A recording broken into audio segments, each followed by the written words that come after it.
A proposta de hoje é uma proposta diferente, né? Visto que nós encerramos a primeira carta de Paulo aos Tessalonicenses, certo? Agora, antes da gente entrar na segunda carta, nós precisamos compreender as profecias bíblicas que falam sobre a história da humanidade. Por quê? Porque na segunda carta, o apóstolo Paulo ele vai falar sobre a vinda do anticristo. Estou gravando. Ele vai falar sobre a vinda do anticristo. Ele vai falar sobre a vinda de Jesus, a segunda vinda, como falou na primeira carta, tá? E para a gente compreender essas coisas, a gente precisa entender a história do mundo. Não dá para a gente pegar textos, versículos soltos e ouvir pregações na internet e achar que é aquilo que a pessoa falou, entendeu? A gente tem que ver na Bíblia. Então, a minha proposta para hoje é o quê? A gente vai começar do começo. Eu não vou conseguir dar aula completa hoje, tá? Então, semana que vem vai ser continuação e assim, eu acho que nós vamos precisar de umas 3 aulas. Combinado? Nós vamos começar do começo pelo capítulo 2 do profeta Daniel, tá? Pode abrir aí.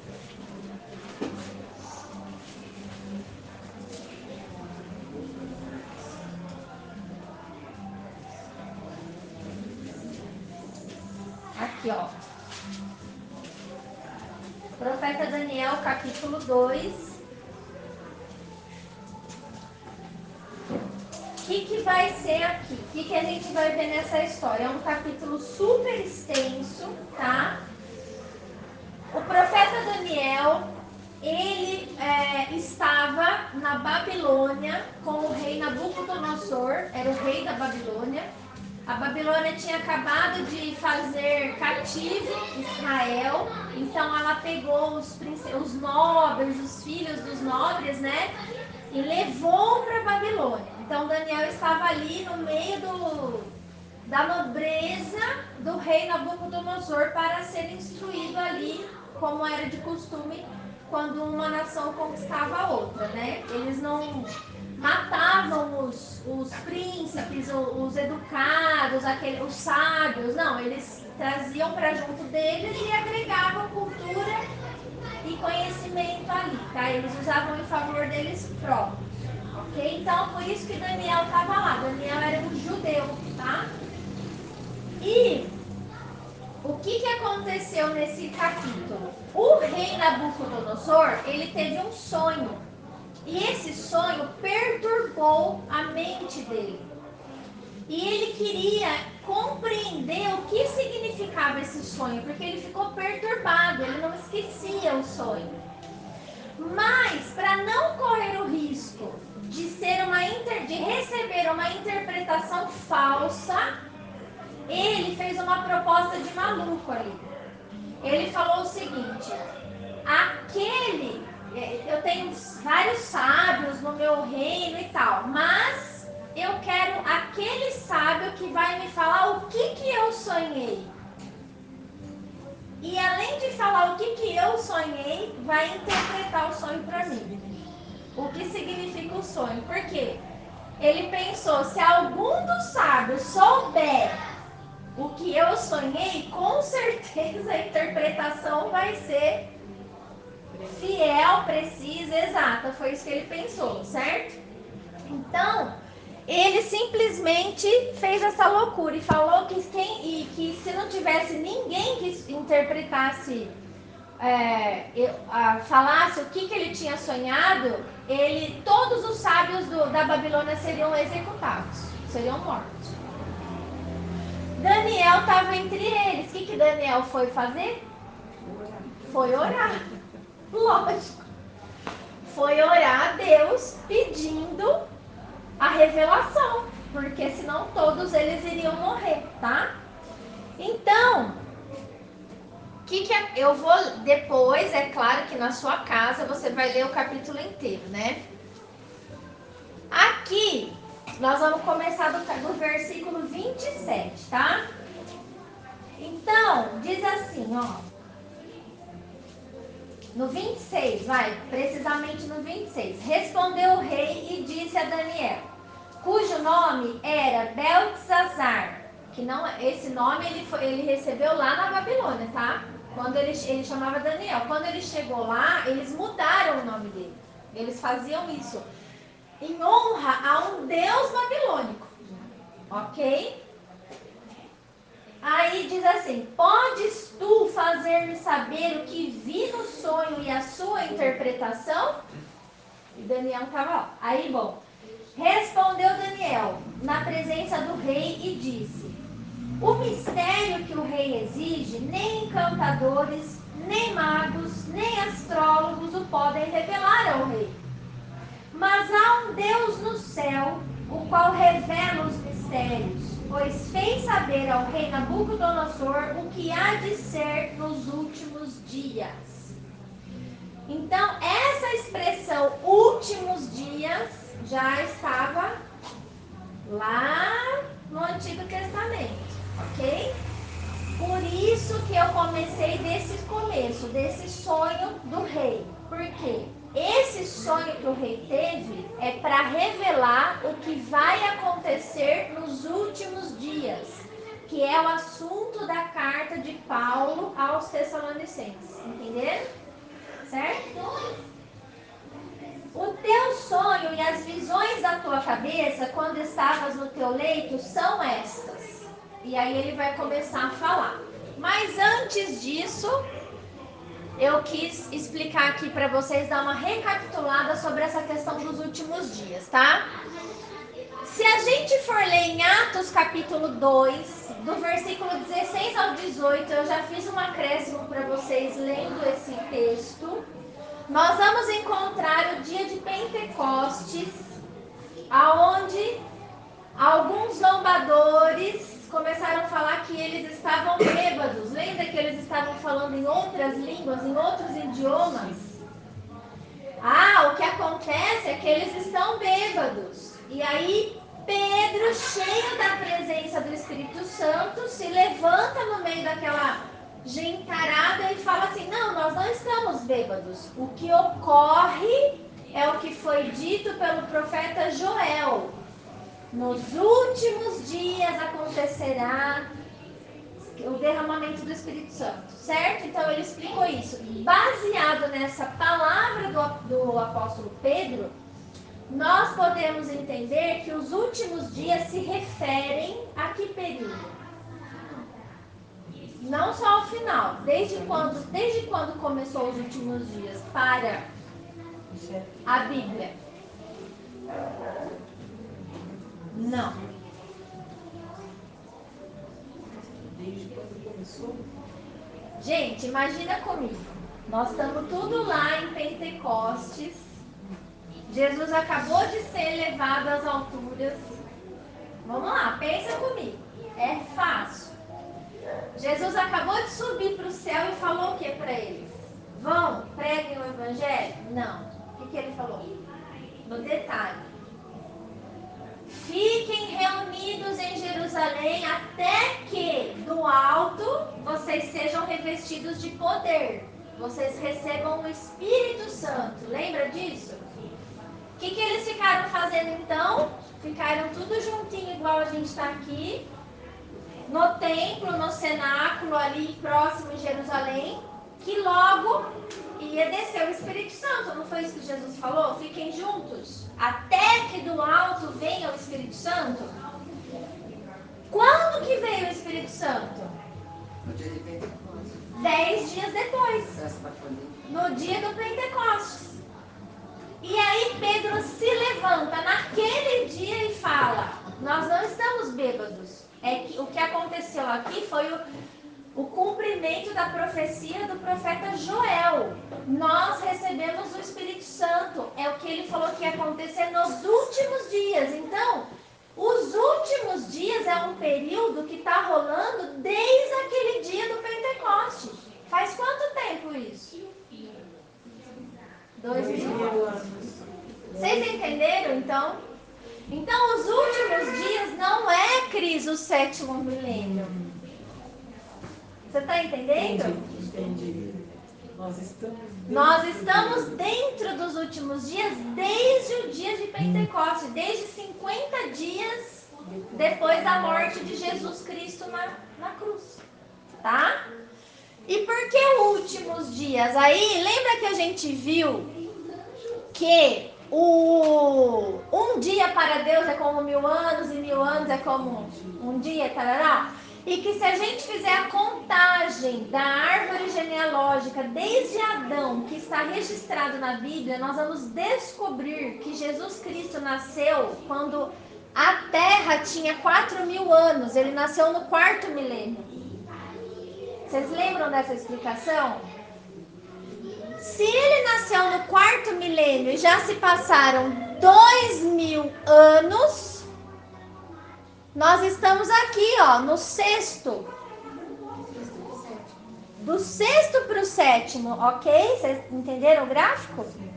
Então, últimos dias. Dias é plural, é 2. Então tem que ser pelo menos 2. Pelo menos os 2 últimos dias. Porque o 7º não é contado como um dia. O 7º é o reino. É a volta de Cristo, é o milênio. Então, os 5 e os 6, esses 2000 anos de história depois de Cristo, são os últimos dias que nós estamos vivendo antes da volta de Cristo. Os 2 últimos dias, porque tem menos dias para cá do que para lá. São 4 dias, se você for ver, mais 2, entenderam isso? Ou seja, ele está à porta. Então, para vocês verem como é importante a gente compreender essas coisas, porque ele está às portas. Vocês acham que o nosso calendário é certinho, 2023 depois de Cristo? Não é, não é. É em torno, você entendeu? Muita coisa se perdeu, muita coisa foi ocultada, tá bom?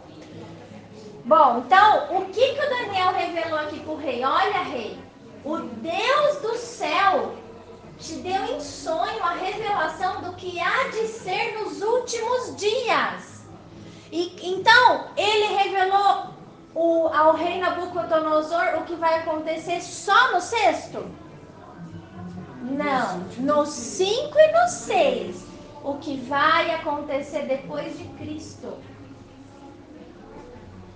Vocês entenderam? Tá.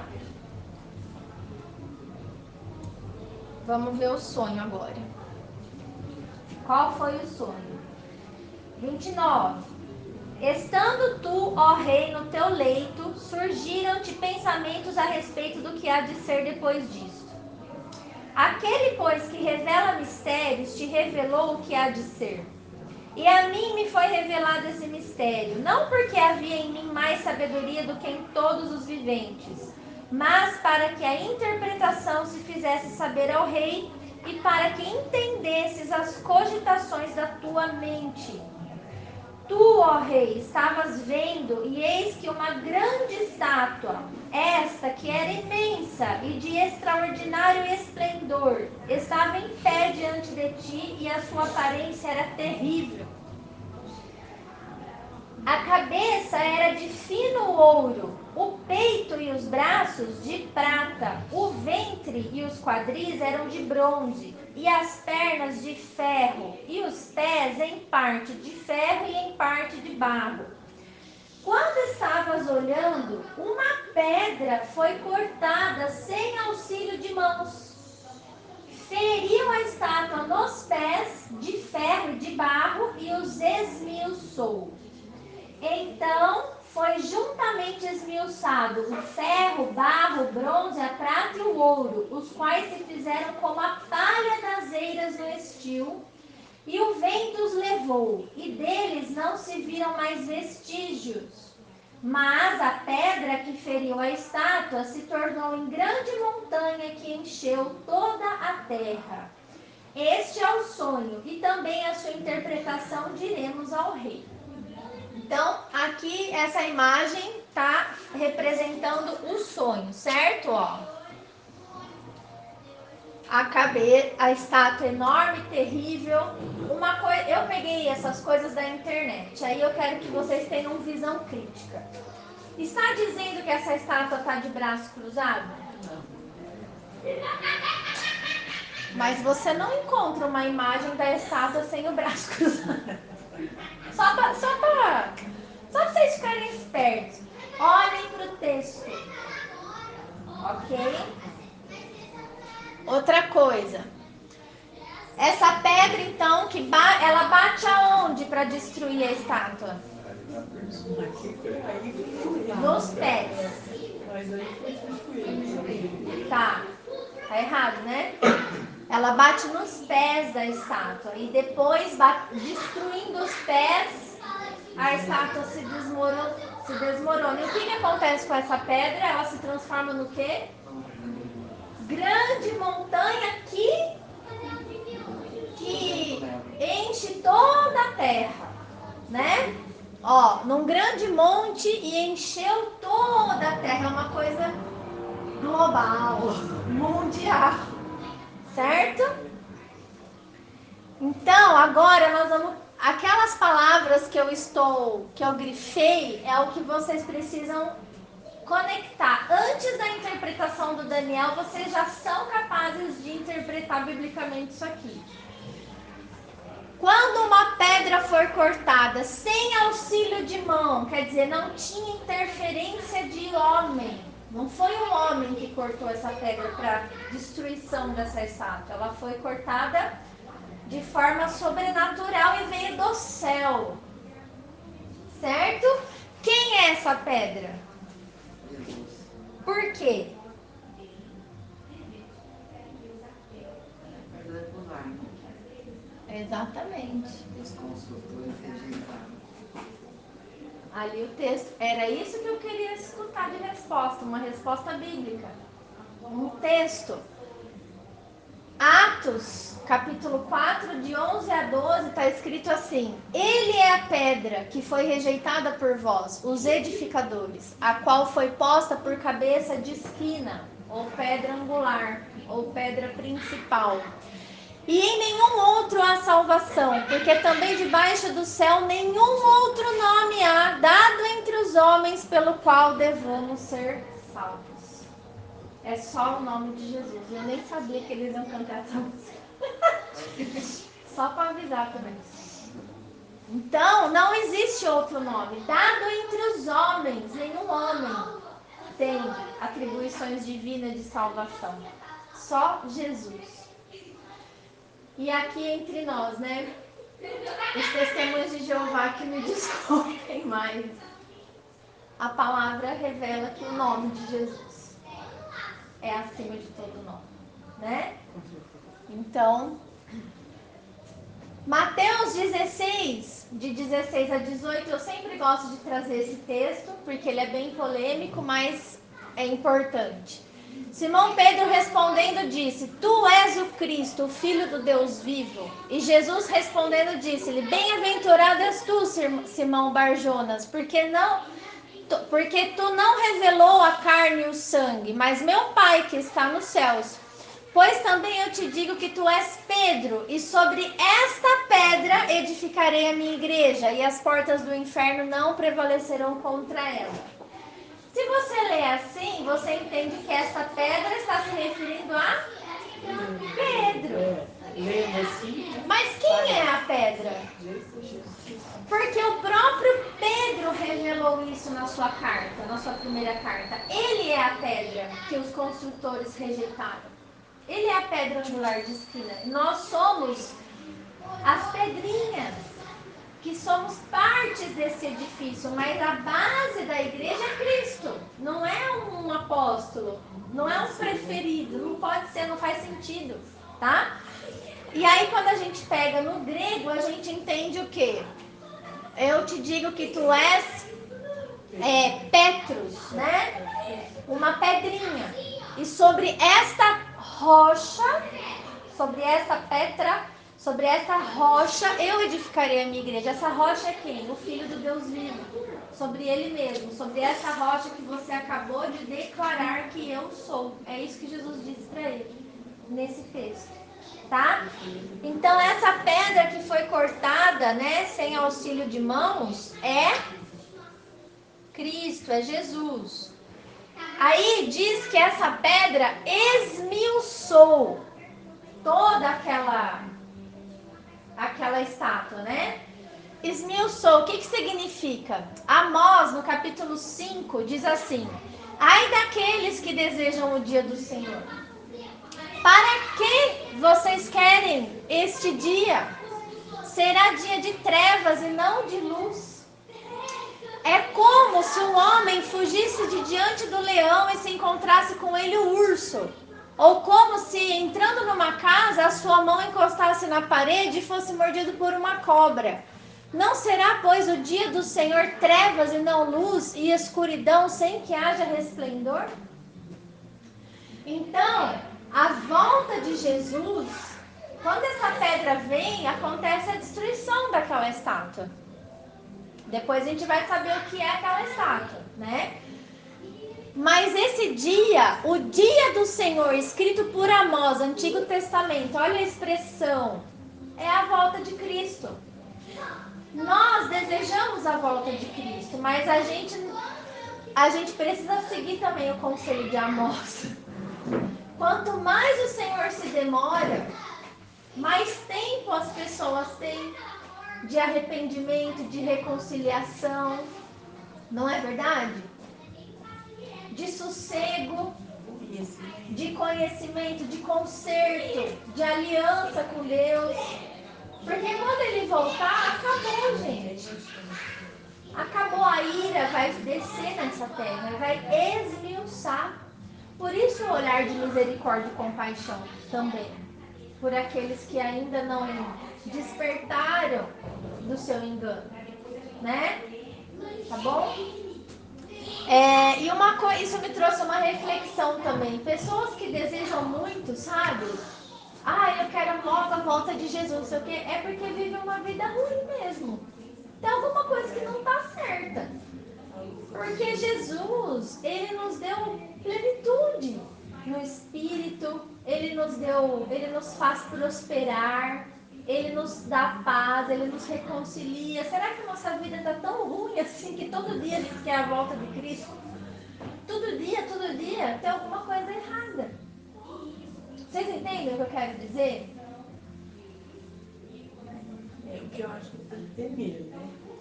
A gente tem que temer, lógico, mas assim, é claro que eu quero que ele volta. Mas a minha vida, se eu falar que, nossa, é mentira, gente. Eu tenho os meus sonhos, eu vou viajar, tô construindo uma casa, eu tenho planos. Vocês entendem?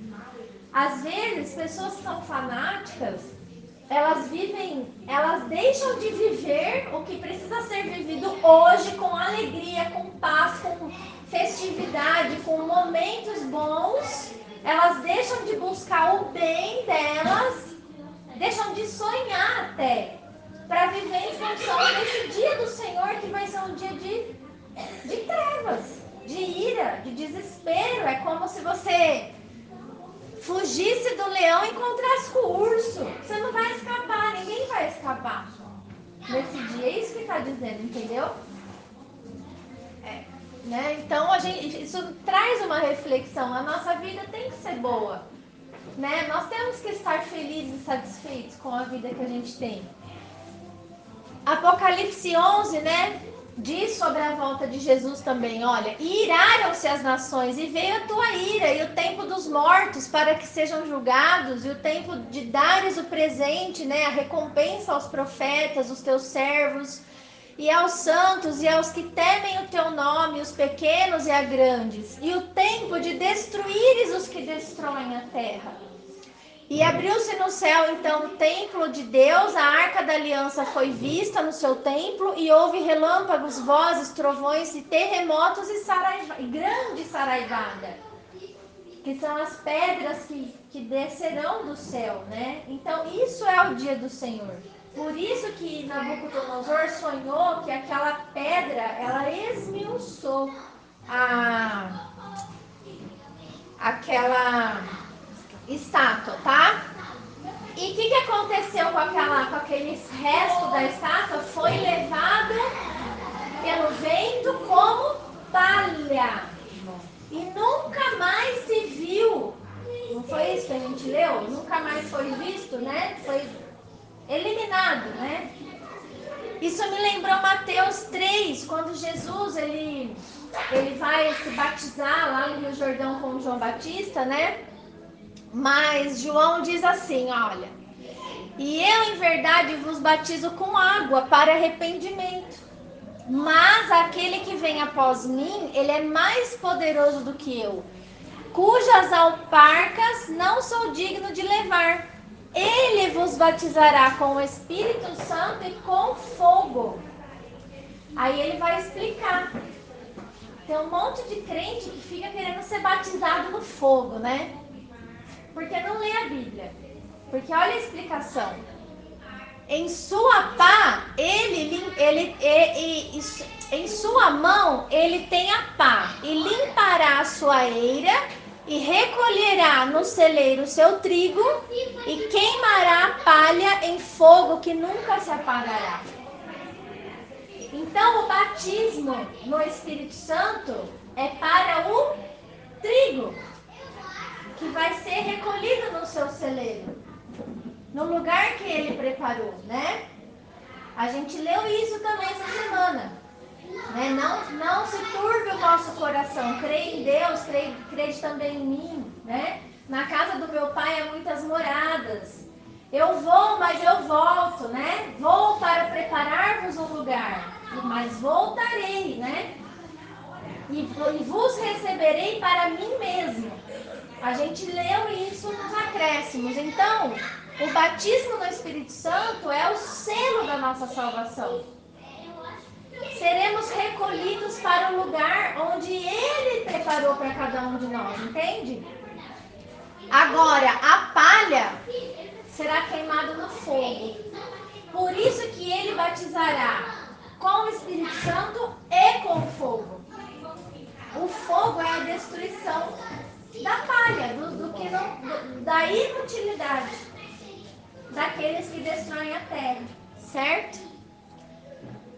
Então não desejem ser batizados no fogo, tá?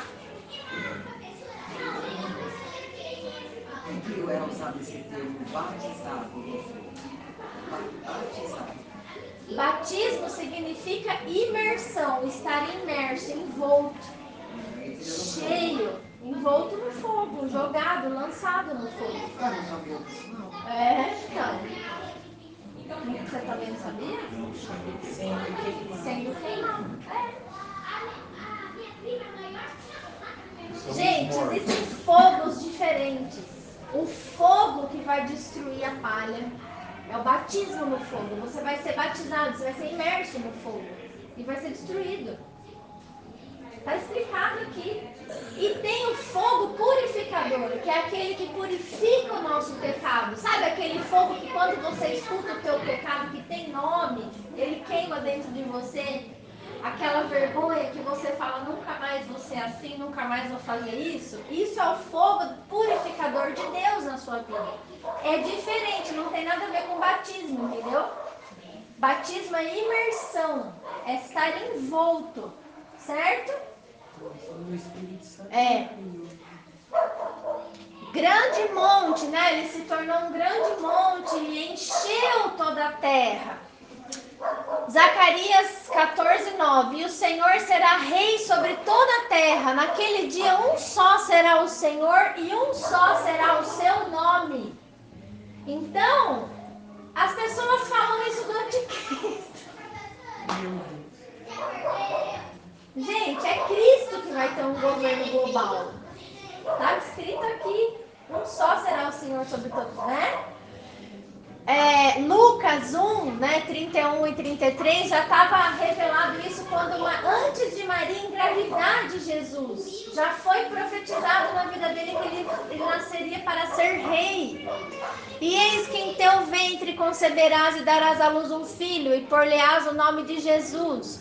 Este será grande, será chamado Filho do Altíssimo, e o Senhor Deus lhe dará o trono de Davi, seu pai, e reinará eternamente na casa de Jacó, e o seu reino não terá mais fim.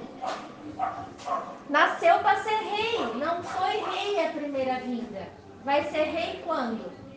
Na segunda vinda. E Zacarias 12 também fala. E fala ali dizendo assim: assim diz o Senhor dos Exércitos, eis que o homem cujo nome é Renovo, ele brotará do seu lugar e edificará o templo do Senhor. Ele mesmo edificará o templo do Senhor e levará a glória, assentar-se-á no seu trono e dominará. E será sacerdote no seu trono, e conselho de paz haverá entre ambos os ofícios. Jesus vai ser rei e sacerdote no seu trono. Quem vai edificar o terceiro templo em Israel? São os judeus? Está escrito aqui. Ele vai brotar do lugar dele e ele vai edificar o templo do Senhor. É Jesus que vai edificar o terceiro templo, gente.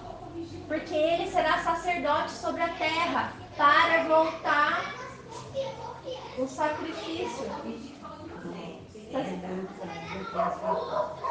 Tá?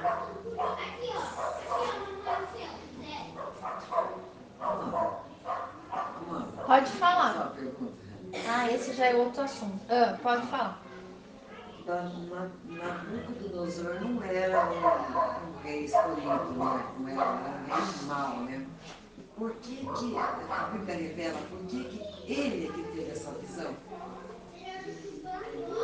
Não. Ele foi escolhido para ter essa visão? Ele foi escolhido para ter essa visão. Vamos ver a interpretação da visão? Que Daniel revelou o sonho. Agora ele vai explicar para o Nabucodonosor a interpretação, tá? E vocês podem acompanhar aqui.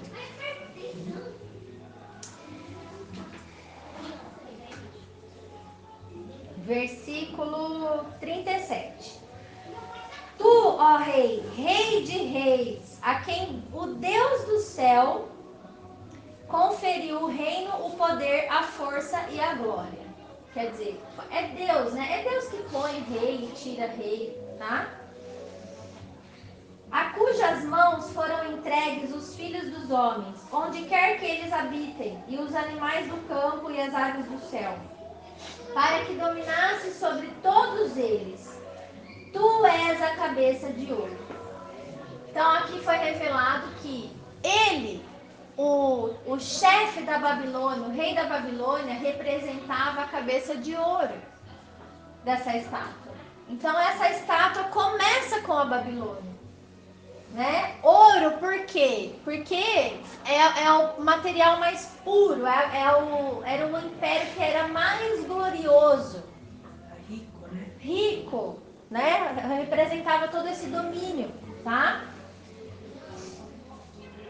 Depois de ti se levantará outro reino. Então, já começa a ser revelado que não é eterno. A Babilônia não era eterna naquele contexto. Haveria outro império que viria depois da Babilônia, né? Inferior ao teu. E depois um terceiro reino de bronze, o qual terá domínio sobre toda a terra. Então, vamos lá. Depois da cabeça de ouro viria um outro reino inferior, representado pela prata, pelos braços ali, certo? Pela história, nós sabemos que depois da Babilônia, qual foi o império que vigorou, que apareceu na história da humanidade? Não foi? Média-Pérsia? Império Medo-Persa. Por isso também 2 braços, né? Tá? E depois desse havia um terceiro ainda, de bronze, que não tem uma representação de 2, porque está falando aqui do quadril, né?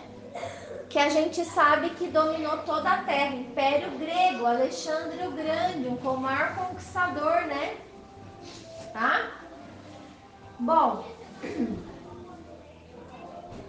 e um terceiro reino de bronze parará. O quarto reino será forte como ferro, pois o ferro a tudo quebra e esmiuça. Como o ferro quebra todas as coisas, assim ele fará em pedaços e esmiuçará. Essas duas pernas de ferro aqui, ó, estão representando o império, o domínio que veio depois da Grécia, do império de Alexandre o Grande, que é quem? Roma, Império Romano. E por que são dois? Porque teve o Império Romano do Oriente e do Ocidente. Teve ao longo da história, certo? Aí ele fala assim: quanto ao que viste dos pés e dos artelhos, do calcanhar e dos pés, em parte de barro de oleiro e em parte de ferro, será esse um reino dividido. Contudo, haverá nele alguma coisa da firmeza do ferro, pois que viste o ferro misturado com barro de lodo. Então, o que ele está querendo dizer? Por que tem um pouco de ferro no pé ainda? Misturado. Porque, na verdade, todos esses impérios que vieram ao longo da história, eles traziam um pouco do anterior. Então, por exemplo, a Média e a Pérsia trouxeram um pouco da Babilônia no governo delas. A Grécia trouxe um pouco da Babilônia e da Média Pérsia no governo deles. Vocês estão entendendo? É uma coisa do bem-vindo. O que era bom permanecia, entendeu? Roma trouxe muito da Grécia no seu império, na sua cultura, na sua história, tá? E a mesma coisa vai ser nos pés. No último, vamos dizer assim, no último sistema de governo da história da Terra, haverá muita coisa de Roma. Direito mesmo. Quanta influência na área do direito, não é?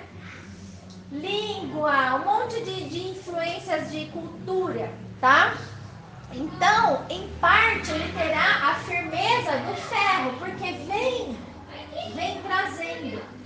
E em parte, a fragilidade do barro, tá? E os dois não se misturam. Será o que? Um reino dividido. Como os artelhos dos pés eram em parte de ferro, por uma parte será forte, outra parte será frágil. Quanto ao que viste de ferro misturado com barro, misturar-se-ão mediante aliança. Lembra da Liga das Nações? Liga, aliança, tá? Mas não se ligarão um ao outro, assim como o ferro não se mistura com o barro. Então significa que serão independentes, apesar de estarem juntos. Mas nos dias destes reis, desses presidentes, desses governos, o Deus do céu suscitará um reino que não será jamais destruído. Este reino não passará a outro povo, esmiuçará e consumirá todos estes reinos, mas ele mesmo subsistirá para sempre. Como viste que do monte foi cortada uma pedra sem auxílio de mãos, e ela esmiuçou o ferro, o bronze, o barro, a prata e o ouro, o grande Deus fez saber ao rei o que há de ser futuramente. Certo é o sonho e fiel é a sua interpretação. Então o rei Nabucodonosor se inclinou e se prostrou o rosto em terra perante Daniel e ordenou que lhe fizesse ofertas de manjares e suaves perfumes. Disse o rei a Daniel: certamente o vosso Deus é o Deus dos deuses e o Senhor dos reis e o revelador de mistérios, pois pudeste revelar esse mistério. Então o rei engrandeceu a Daniel e lhe deu muitos e grandes presentes e o pôs por governador de toda a província da Babilônia. como também o fez chefe supremo de todos os sábios da Babilônia. A pedido de Daniel, constituiu o rei a Sadraque, Mesaque e a Abednego sobre os negócios da província da Babilônia. Daniel, porém, permaneceu na corte do rei. Então, Cássia, eu acho que Deus deu esse sonho a Nabucodonosor para honrar Daniel. Porque no final ele entregou tudo a Daniel, entendeu? No fim, Daniel era mais importante que o próprio rei, ainda fez o rei Nabucodonosor colocar o rosto em terra diante do Daniel, do seu servo. Então, esse é o nosso Deus. Eu acabei de entender isso, né? Não é verdade? E ele explicou que essa pedra, então, era algo que Deus iria providenciar no final da história desses impérios e que jamais teria fim, não passaria outro, tá? Diante disso, desse sonho, eu quero que vocês percebam, existe possibilidade de ter nos últimos dias, assim, não, nos últimos dias não, os últimos dias são Roma, são as pernas para baixo, certo? Porque Jesus nasceu no Império Romano, não foi? Então vamos lá, o período dos últimos dias é o período do ferro, ok? Do ferro, do calcanhar, e dos pés e dos 10 dedos, tá? Existe possibilidade aqui, segundo essa visão, de haver um anticristo que vai governar sobre o mundo inteiro? E vai ter uma língua só e uma religião só? Existe isso? A gente está vendo isso aqui nessa... Mas é isso que é ensinado. E os 10 deles poderiam ser as 10 nações? Sim. Podem ser 10 nações que dominam ou que influenciam mais sobre as atitudes do mundo como um todo. Pode ser 10 regiões que são divididas no mapa do mundo.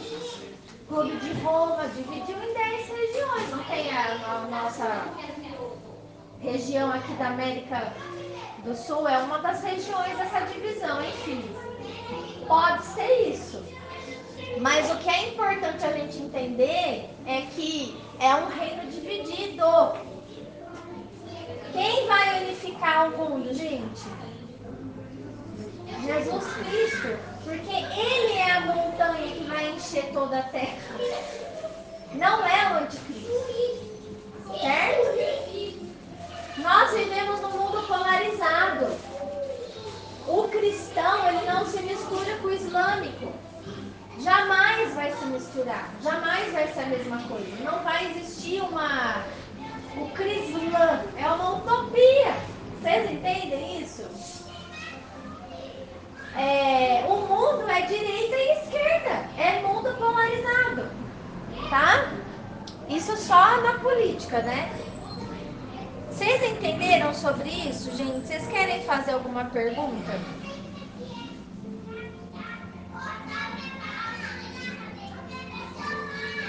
Eu nem vou continuar, porque é muito assunto. Isso é o começo. É o começo. Depois disso, o que aconteceu? Daniel, lá no capítulo 7, ele teve uma outra visão. Só que uma visão ampliada. Só vou dar uma palhinha para vocês, para a gente fazer isso na próxima aula, tá? Uma visão ampliada do que é o sonho da estátua, tá? O que é estátua, né? Gozando estátua. Quem começa com o olho e acaba com o ponto? Olha aqui, ó. Na aula que vem, o que eu vou falar? Eu vou falar de Daniel 7, porque além desse sonho, ele deu um sonho, ele deu visões para Daniel sobre 4 animais que subiam do mar. E esses 4 animais que Daniel teve essa visão, ele também deu a interpretação. Veio um anjo do céu que revelou a Daniel o significado.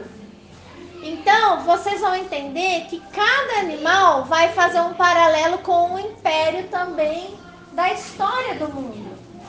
E é claro que o enigma está no último animal, que não tem nem nome, que é uma besta. Entendeu? É uma besta, é uma fera, tá? Que tem unhas de bronze, que tem parte, né, da cultura grega, helenística, mas tem 10 chifres na cabeça dela. E dentre esses chifres, um sobressai fazendo alguma coisa na história da humanidade. Esse chifre pequeno que tem ali, ele é entendido como a figura do anticristo. Por isso tanta confusão. Agora, entenda uma coisa. Cabeça é domínio, é governo. Chifre não é domínio. Chifre é um poder. É diferente. Então, o anticristo, ele está na cabeça do último animal. Ele não é um império na Terra, entendeu? Vocês entenderam? Ele é um poder que vai acontecer no contexto do Império Romano. Ou não, porque ele é o último animal. Depois dele, ele envolve pernas de ferro e os pés também. Então não é só no contexto do Império Romano. Pode ter começado no Império Romano e se arrastar até a vinda de Jesus? Sim, porque já está escrito que Jesus vai matar o homem do pecado com o sopro da sua boca. Então a gente vai estudar tudo isso, tá? A gente precisa estudar essa profecia dos animais para a gente começar a encaixar dentro da história da humanidade até os dias de hoje. Vocês têm alguma pergunta, gente, sobre isso? Olha o chifre pequeno lá, ó. Tá? Depois a gente vai saber exatamente o que foi revelado a Daniel sobre ele na semana que vem.